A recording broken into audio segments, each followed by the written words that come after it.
देखूं तुझे चाहूं, तेरे बिन मैं न जी पाऊं। हाँ, तुझे देखूं तुझे चाहूं, तेरे बिन मैं न जी पाऊं।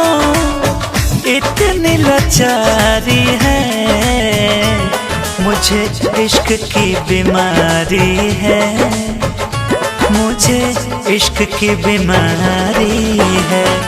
हाँ, मुझे इश्क की बीमारी है, मुझे इश्क की बीमारी है।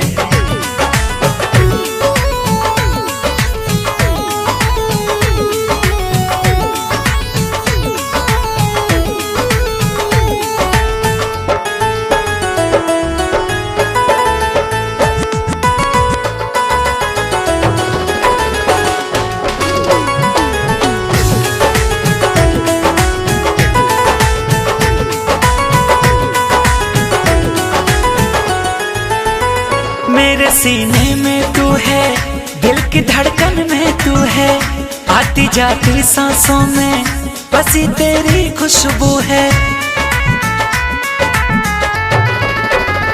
मेरे सीने में तू है, दिल की धड़कन में तू है, आती जाती सांसों में बसी तेरी खुशबू है।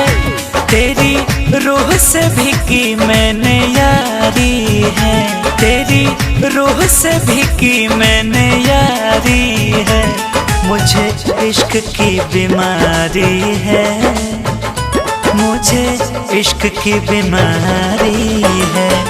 हाँ, मुझे इश्क की बीमारी है, मुझे इश्क की बीमारी है।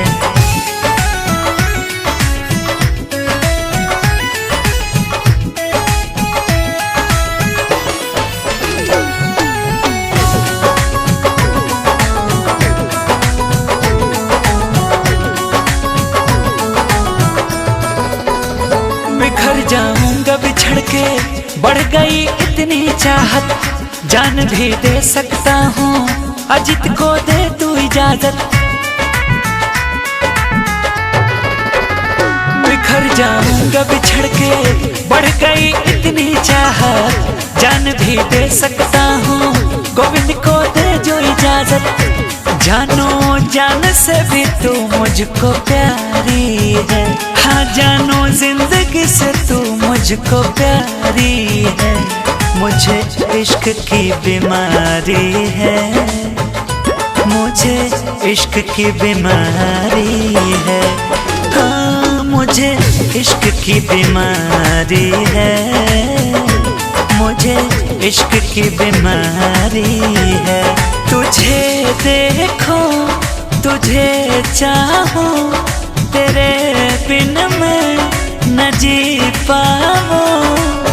इतनी लाचारी है मुझे, इश्क की बीमारी है, मुझे इश्क की बीमारी है। हाँ, मुझे इश्क की बीमारी है, मुझे इश्क की बीमारी है।